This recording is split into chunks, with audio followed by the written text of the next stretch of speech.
about this in a minute, Miranda. That chick Julia called me about Chris. So I'm gonna call her back. I'll be right out.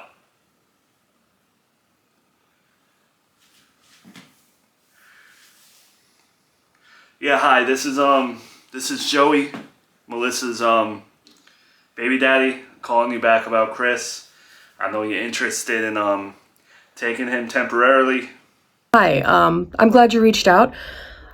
Definitely, I'd love to discuss the situation further, and I'd love to hear a little more about Chris. Alright, well, right off the bat, I just want to say something that I really don't appreciate the fact that you're going to my wife about this behind my back.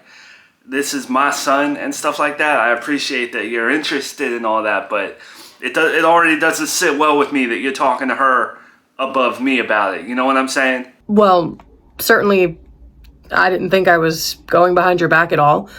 Miranda did reach out to me, but if you want to be the point of contact going forward, that's not a problem on my end. Yeah, I think that would be best because, my wife's name isn't on the paternity test. It's me. I'm his father. I have 50% say in this situation.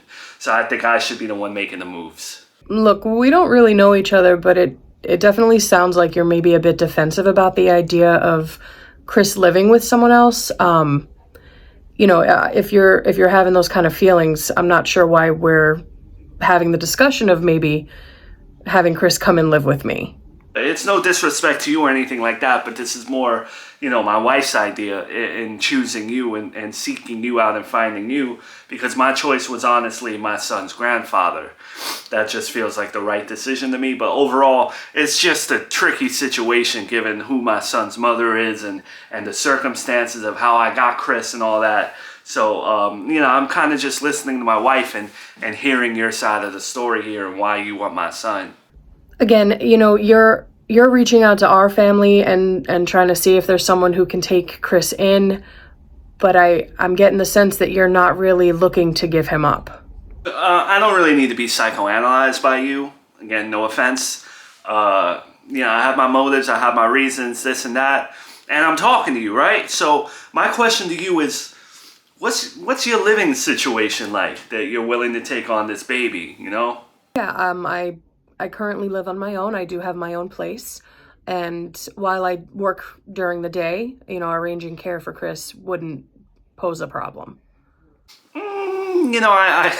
I know you say that, finding care for him, it's not a problem and all that, but, put yourself in my shoes, it does kind of sound like you have a lot, you're living on your own, you're by yourself, and you have a career.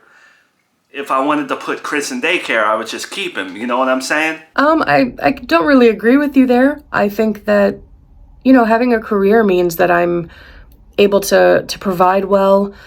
Growing up, we didn't have a whole lot, and I wanted to make sure that before I went into starting a family or raising a child, that I'd be able to really provide for that child. And, I do think that I have a lot of love and a lot of care that I could share with Chris, and my schedule wouldn't stop me from being a really great mom. I have a lot of love to give.